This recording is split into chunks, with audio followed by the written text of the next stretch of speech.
माता भगवती महारानी की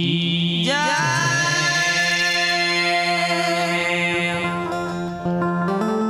बोल बोल बाबा मैया है गही लगी जय।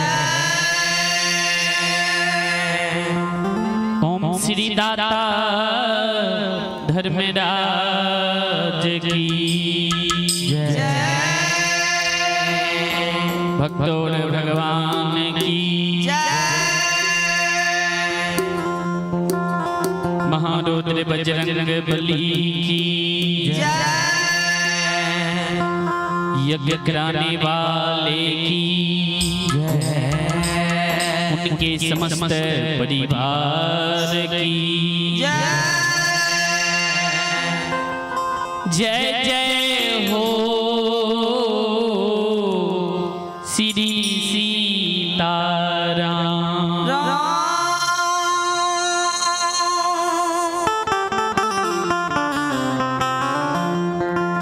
परम परम आदरणीय महानुभाव श्रोता सज्जन वृंद, धर्म गाथा भगत से रुचि रखने वाले तमाम ग्रामवासी,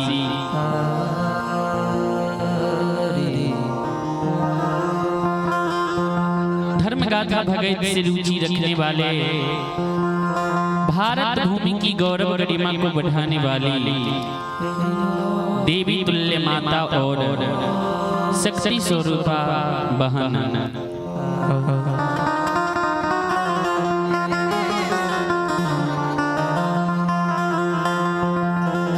के श्री चरण रूपी गंगा में दासों के दास, सेवकों का सेवक, मां गहील धर्म गाथा भगत मंडली गायक लालू कुमार एवं नन्हे मुन्ने साथी का कोटि कोटि नमन है। हे महानुभाव, बहुत अपार हर्ष की बात है, बिलवाड़ा की पावन पवित्र नगरी में कार्यकर्ता श्री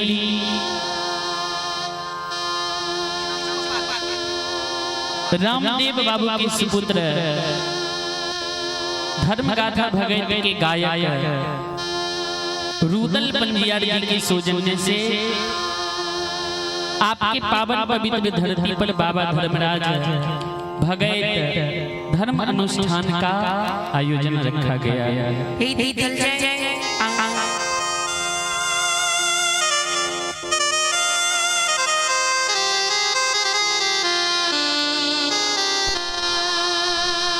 महानुभाव,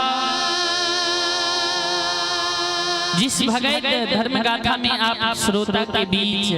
समाज के बीच बहुत बहुत दूर दराज से चल करके भगत के गायक गण गायिका आप सभी के बीच उपस्थित हुए हैं। अभी आप लोगों के बीच नन्हे मुन्ने साथी का बारी है। भाई लालू कुमार एवं साथी का जो ग्राम पोस्ट नारायणपुर से चलकर आपके पावन पवित्र नगरी में हम धर्म पंडाल में भगत सुनाने के लिए आप लोगों के बीच उपस्थित हैं। सज्जन वृंद, आग्रह करूंगा तमाम ग्रामवासी से थोड़ा समय निकाल कर इस धर्म की नैया में आकर के गोता लगा करके बैठे और महान पुण्य का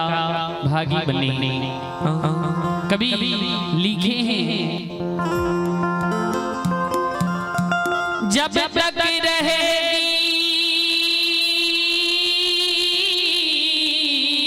जिंदगी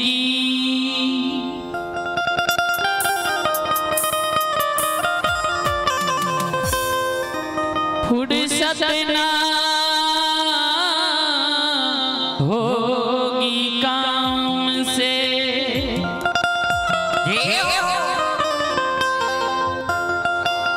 अभी तो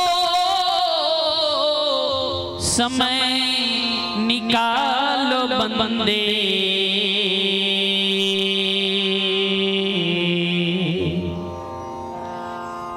प्रेम कर लो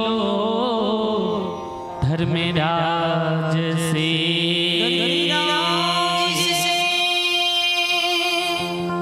पप्पू बाबू अभी अभी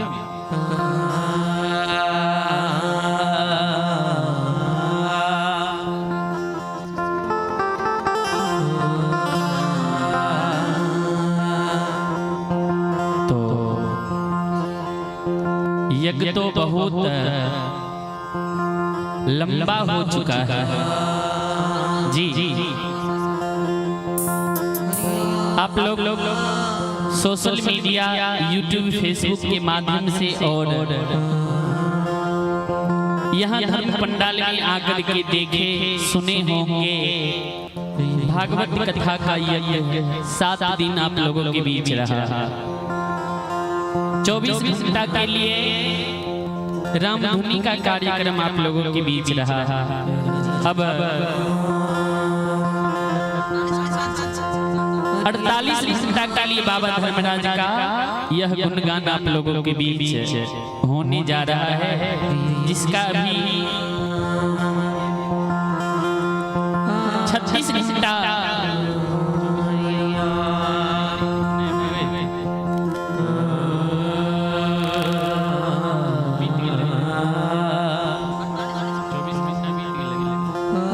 24 घंटा का भगवत कार्यक्रम बीत चुका है। 24 घंटा के अंतराल में आप लोगों के बीच बहुत अच्छे गायक गायिका उपस्थित है धर्मस्थल पर, जिसमें अभी आप लोगों के बीच गायिका श्रीमती संगीता भारती जागीर से आई हुई है। भाई अमित पंजियार सरौनी से आए हुए हैं। राम खेलावन पंजियार बनगांव से आए हुए हैं। राजीव पंजियार सकरा पहाड़पुर से और डॉक्टर राजीव रंजन बलुआहा से आए हुए हैं। तो चले एक छोटी सी झूमर आप लोगों के बीच हम सुनाने का प्रयास करते हैं। जो कुछ त्रुटि गलती हमारे मंडली से हो जाए आप लोग बच्चे समझकर क्षमा करेंगे और इसी तरह गोता लगाकर बैठेंगे और भगवान की इस गुणगान को सुनेंगे।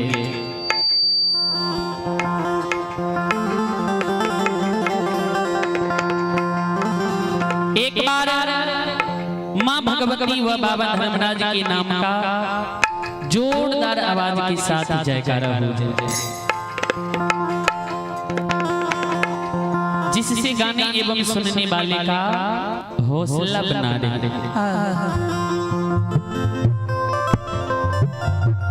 बोलो माता भगवती महारानी की, श्री दादा धर्मराज की, भक्तों भगवान की।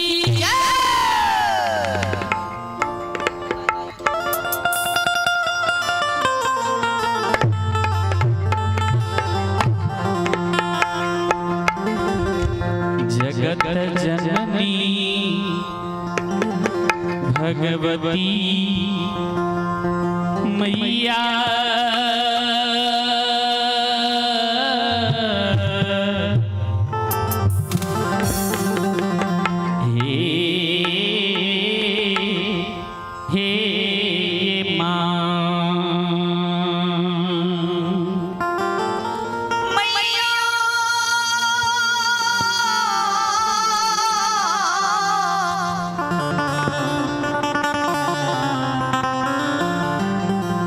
ये भगवान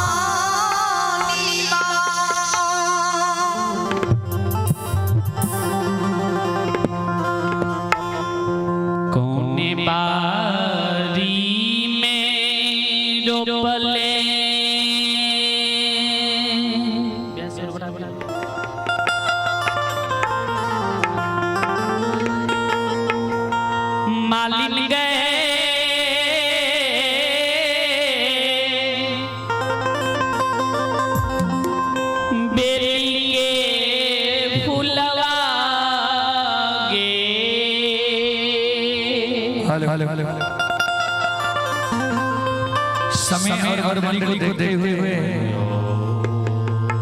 एक घंटा का समय निर्धारित किया गया है प्रत्येक मंडली को। तो मैं सभी मंडली से आग्रह करता हूँ एक घंटा में आप अपनी पूर्ण कला को दिखा दें। एक घंटा में आपके पास जितना टैलेंट है, जितना कला है, उसी को आप एक घंटा के अंदर ही दिखा दें। और एक घंटा पूर्ति आपके बाहर जो मंडली है आने वाला है उसका आप अपने से घोषणा कर दें। 5 बजा है 6 बजे ठीक है।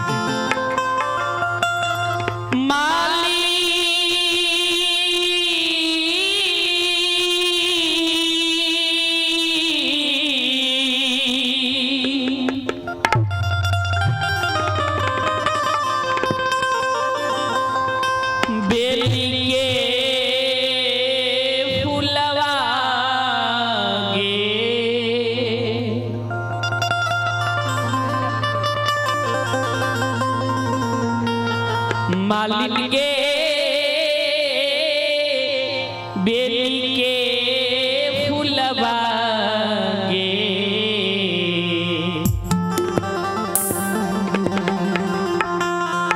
मालिन गे कौने के बारी में रोपले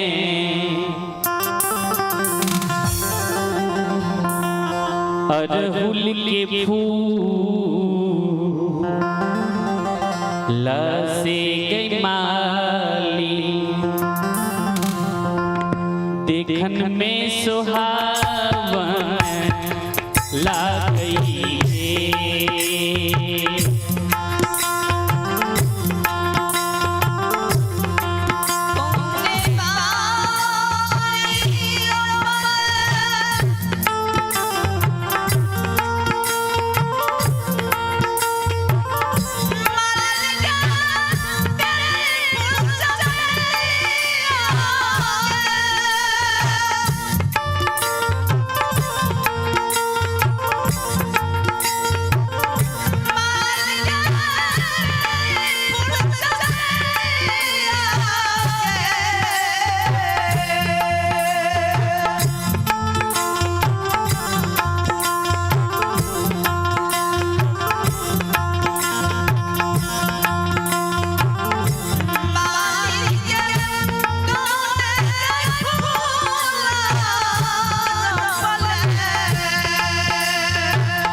बाबू आदिशक्ति भवानी मैया माँ भगवती मालिनी के स्वप्न में एक दिन पूछे, मालिनी कौन बारी में तू बेली फूल चमेली लगले,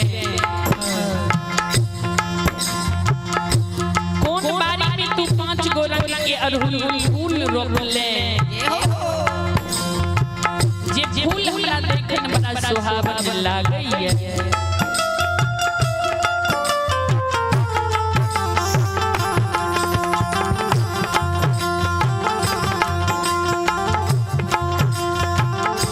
मालिनी के बेबे माँ भगवती ने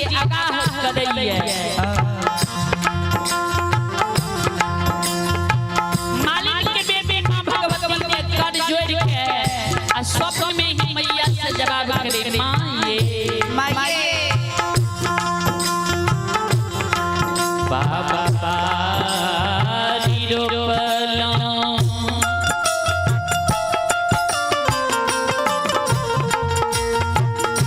मैया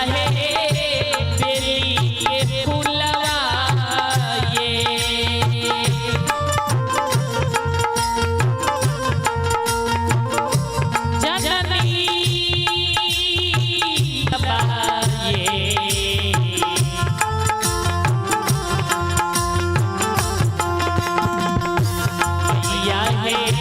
भैया के बारी में रोपलो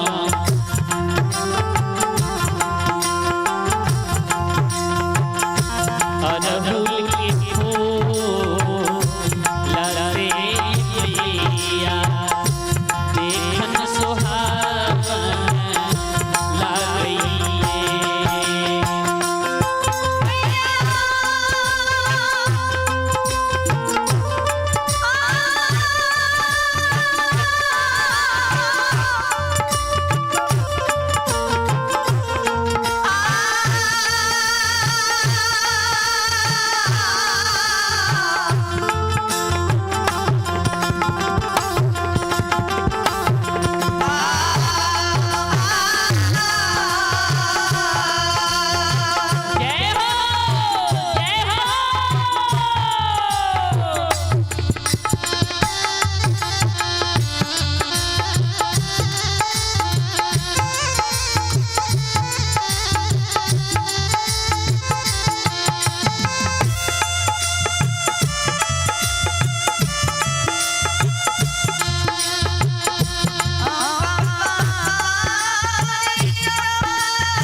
कौन जल से तू बेली फूल चमेली के पटैला,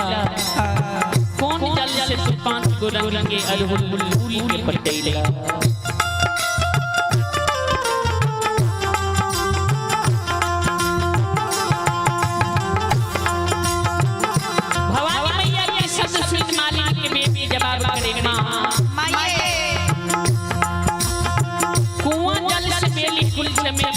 पटेलो अब कुआं के जल से ही माई हम 5 गो रंग के अरहुल फूल पटेलो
गए त सुनई बाला आई नगरी के बाबू भैया माँ बहन बाबू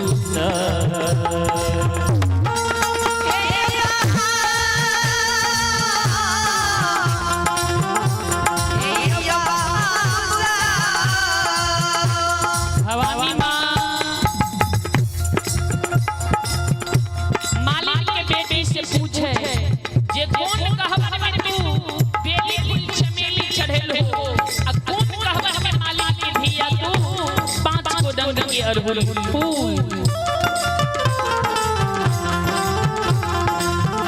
समाज बाबा मालिक के बेटी के शब्द भवानी मैया के शब्द सुन के मालिक के बेटी सब समय जवाब करे छे दोनों कर जोड़ के मां से आरती करे छे ध्यान देबे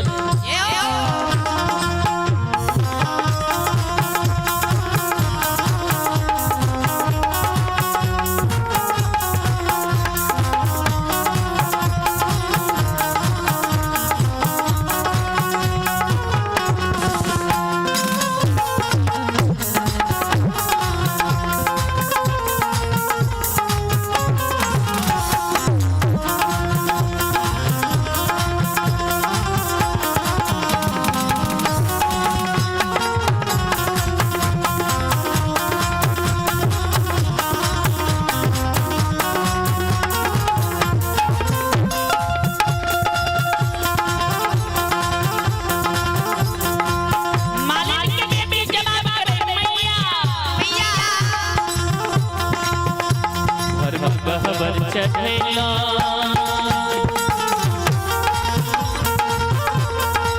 जननी के लिए फुलवाए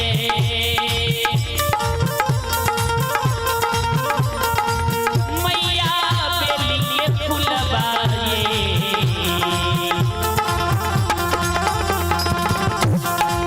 माता ये आके गहबर में पांचों माता ये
श्रोता सज्जन बड़े बड़े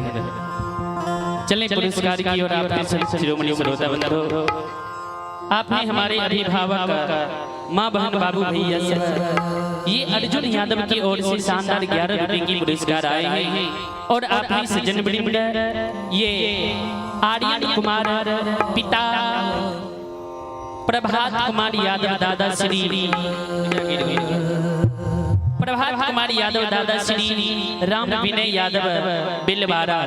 ये श्रद्धालु की ओर से हमारे मंडली के लिए बड़ी श्रद्धा के साथ उदार दिल से 51 रुपए की पुरस्कार आए हैं। परमात्मा आपकी मन की मनोकामना पूर्ण करे। आप हैं आयांश कुमार पिता, आप हैं आयांश कुमार पिता पंपोल कुमार दादा श्री राम सागर यादव बिलवारा, ये श्रद्धालु की ओर से 51 रुपए की पुरस्कार आए हैं। जय हो दानी श्रद्धालु की जय हो, आपके समस्त परिवार की जय हो। आप हैं शुभंकर फौजी के पूज्यवर माता जी, आप हैं शुभंकर बाबू की पूज्यवर माता जी आस्थानीय निवासी। ये माता जी की ओर से हमारे मंडली के लिए बड़े ही उदार दिल से शानदार 101 रुपए की पुरस्कार आए हैं। और आप हैं प्रिंस कुमार रजनीश कुमार पिता राम जी यादव, उनकी ओर से हमारे मंडली के लिए 51 रुपए की पुरस्कार आए हैं। माता रानी आपकी मनोकामना को पूर्ण करे। जय हो दानी श्रद्धालु की जय हो, आपके समस्त परिवार की। आप ही हमारे कार्यकर्ता भगत धर्म गाथा के गायक बड़े भाई रूदल पंजिया, ये बड़े भाई की ओर से हमारी मंडली के लिए आशीर्वाद स्वरूप शानदार 101 रुपए की पुरस्कार आए हैं। बड़े भाई के श्री चरणों में पूरी मंडली नमन करते हैं, आशीर्वाद चाहते हैं और परमात्मा से मंगल कामना करते हैं। परमात्मा यज्ञ को भली भांति संपन्न करे।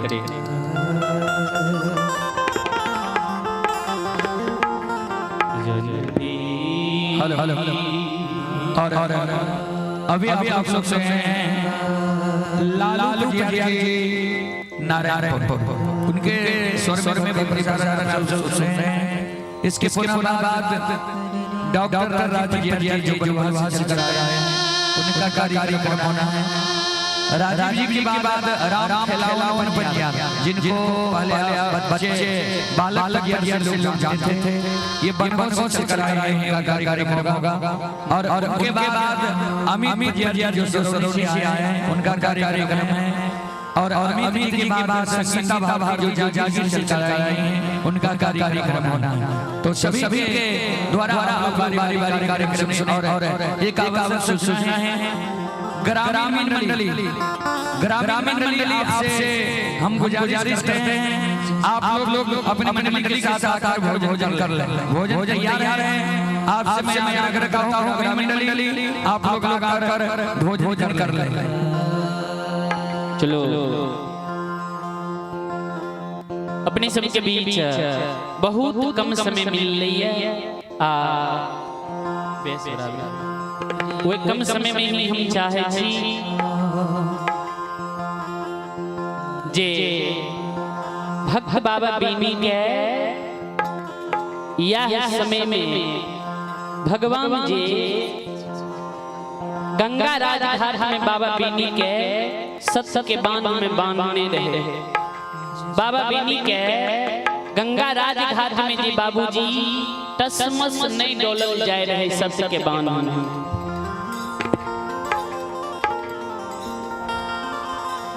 बेनी बाबा राज गंगा घाट में घोर के देवी जगत जननी भगवती मां के कहीं के पुकार करे रहे। माता जगत जननी बाबा बेनी के कानन के सुन के बाबूजी अपन रूप के बदल के सुगा के रूप बना के अब बेनी बाबा के गंगा राज घाट चल ले। बाबा बेनी के बाया पहुंचा पर बैठ गले। बढ़िया बेनी के आंख से आंसू गिरे रहे। भगवती बाबा बेनी के बाया पहुंचा पर आब के बैठ गले। अब बाबा बेनी के आंख के आंसू के पोछे लगा। यदुवंशी किया कान लो किया तेरा आंख से आंसू गिरे लागल ये कौन माइक सिटी ले चलो बेनी बाबा वही गंगा घाट में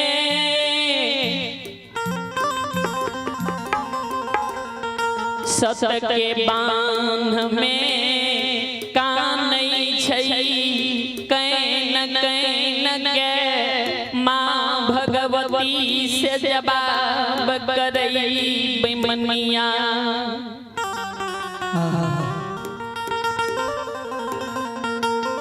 हे गई पुरखा पति तोरा मांगे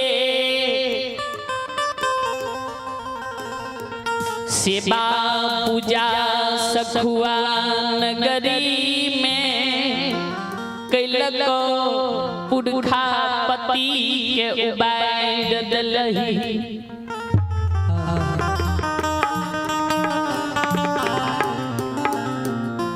दीन से यदुवंशी के ज्ञान भेले बुद्धि भेले वह दीन से तोहर पूजा प्रतिपाल हम उठेने एलियो ऐ बेनी से कोनो तोहर सेवा पूजा में त्रुटि भ गेलो हे मां तोहर प्रतिपाल के यदुवंशी उठेने रहो ओए प्रतिपाल कोनो गलती चूक भ गेलो जय के कारण आए हमरा गंगा राज घाट में तू मां सत के बांध बांध दलही बेनी बाबा जे कानई छई भगवती बेनी क्या कहइए हे हो यदुवंशी हो यदुजी तू हमरा कहे छो सत के बांध बांध दलिया तोरा तोरा आज स्वप्न रूप चेतने रहिया में जे आ भारी से भारी तोरा जरूरी पड़ जेता लेकिन गंगा में बेनी तू प्रवेश नहीं करिया हमें तोरा सत के बांध नहीं बांध लिया यो बेनी बेनी बाबा कहल के मां गए ऐ यदुवंशी के भुजा में ताकत छे ऐ बेनी के भुजा में ताकत छे बेनी सिंगा लाल गाय के दूध पी के आ ई शरीर के पोसलकई रस्सी करी के बांध रहती है एक बेर के आई गंगा जी में अपन देह के मचाड़ देती है वही रस्सी करी के बांध के भगवती सात खंड बना देती है से बाबू सब यो कैनिए यो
बेनी बाबा कहीं न कहीं के जवाब करे भगवती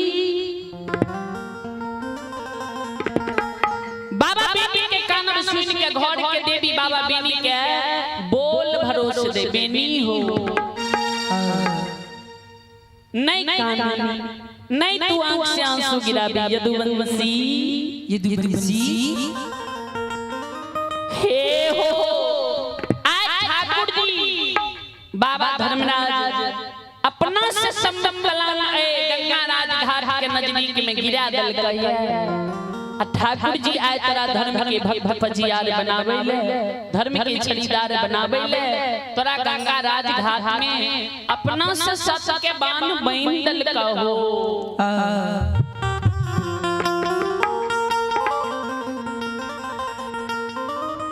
आए भगवान के तोरा सत के बान लगन गंगा जी में यदुवंशी बेनी धर्मराज बाबा आए तोरा धर्म के भक्त फजियार ए गंगा राज घाट में बना ला तोरा गोसे धर्म के छड़ीदार आए गंगा जी में बना देता हो सज्जन हे हमारी माँ बहन बाबू भैया सब बाबा बेनी माँ भगवती की शब्द सुन के अब गंगा जी में काने लागले आंख से आंसू गिरावे लागले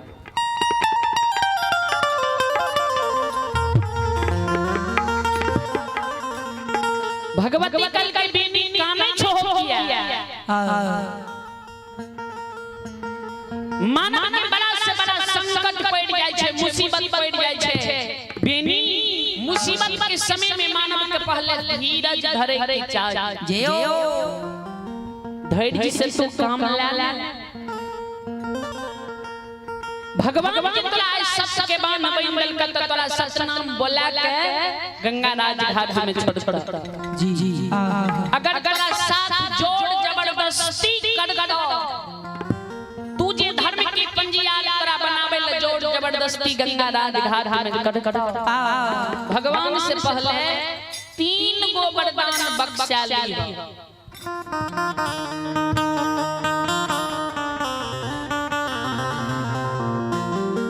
बेनी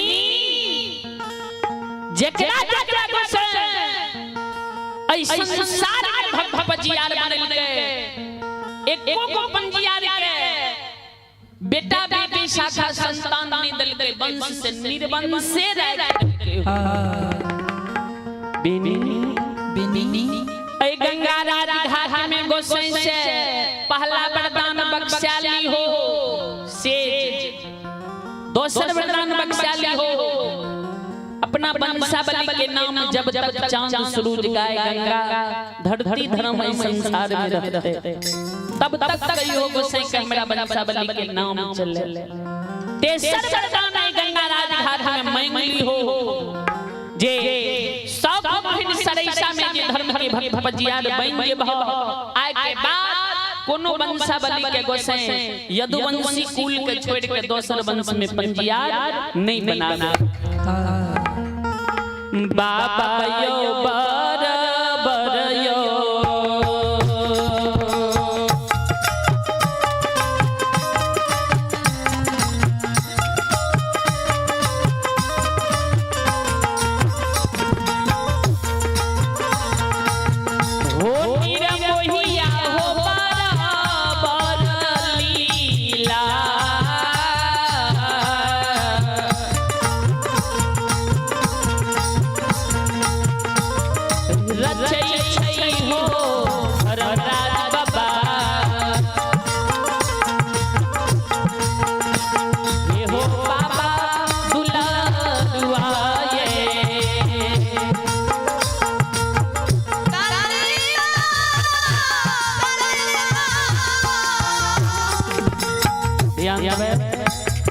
सज्जन भगवान बड़ लीला रचै छै भगवती बाबा बेनी के एक बात कहि के बुझा देल छै बेनी के समझा देल छै बाबा बेनी के आंख के आंसू के पोछ देल छै बेनी बाबा के दिल में भरोसा जगा देल छै बाया पहुंचा पर जे भगवती सूखा के रूप में रहे बाबा के बाया पहुंचा पर से भगवती बाबूजी उड़ जाए ध्यान देबे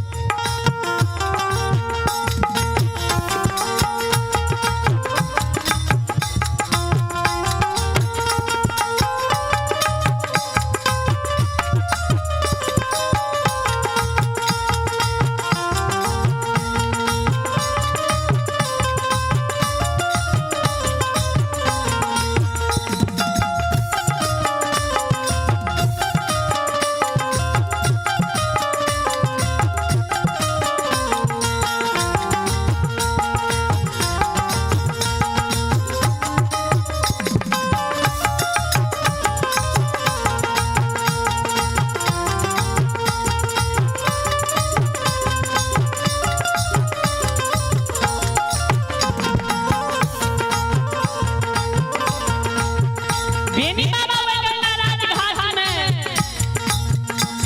आवाज लगावे हो दुश्मन हो निर्दयी हो साथ हो अत्याचारी क्या कर हम गलती क्या लिया हो जे गंगा राजघाट में हमरा बिना कसूर के सत्य के बांध के बंदल होई है सत्य के बांध में हमरा बंदल होई है ककर कौन गलती क्या लिया हो धर्मराज बाबा बेनी बाबा के बात सुन के हंसे लगा भगवान वह में बेनी से जवाब दे बेनी हो बेनी और तोरा के गंगा राजघाट में सत्य के बांध हो हमें तेरा सत्य के बांध लिया बेनी बाबा से परिचय पापा जे है से बेनी बाबा के दोनों कट जोड़ के बाबा बेनी धर्मराज बाबा से जवाब दे ठाकुर जी यो कौन गलती क्या दिए हमें कोनो हमरा से अपराध भ गेले धर्मराज बाबा बल करे नहीं नीक काम कल हो नित्य दिन तू शुभ काम करने हो जय के कारण तोरा धर्म के सत्य के बांधे पर हम बेबस भ गेलिए हो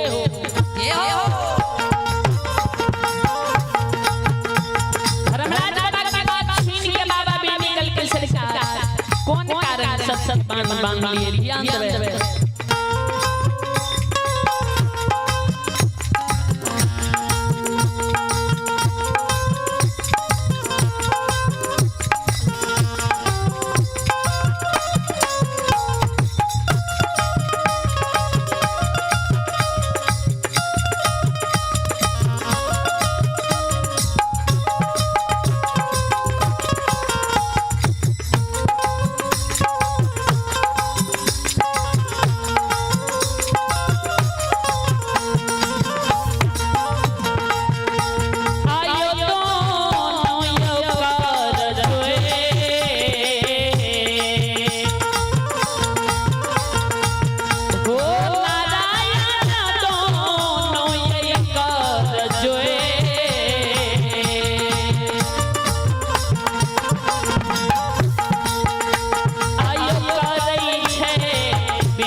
ध्यान देवे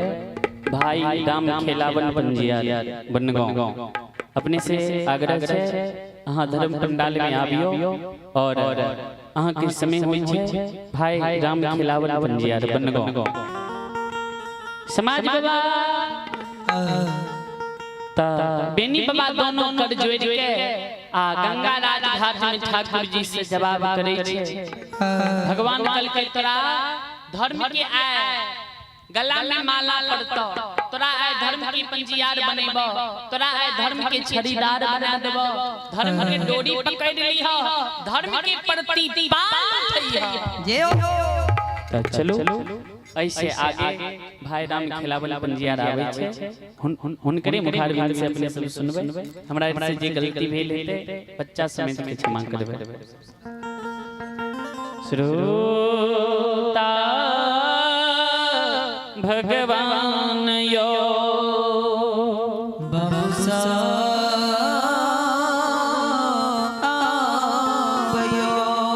चलो जब तक भाई राम खेलावन पंजियार आवे छे अपना के एक बेर दोनों हाथ से भगवान के नाम पर ताली बजा लिया भगवान के तुपद भजन गा लिया चलो सब मां बहन बाबू भैया बजाबियो एक बेर भगवान के नाम पर ताली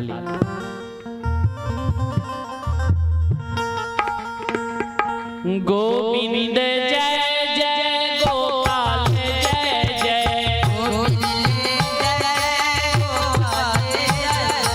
गोविंद जय जय गोपाल जय जय गोविंद जय जय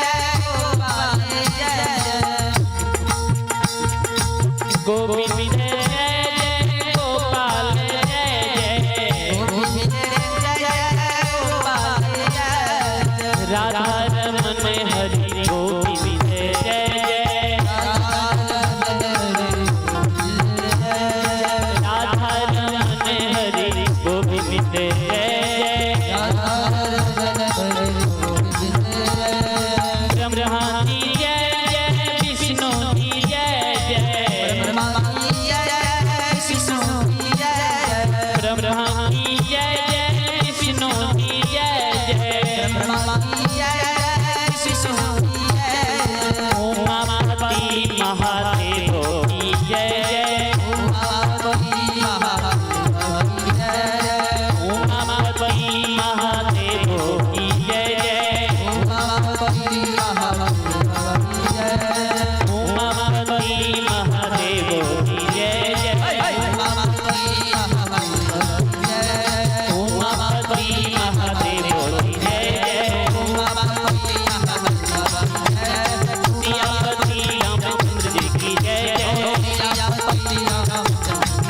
उमापति महादेव की जय जय बोलो बोलो सांचे दरबार की बाबा धर्मराज की भक्तों और भगवान की जय जय श्री राधे जय जय श्री राधे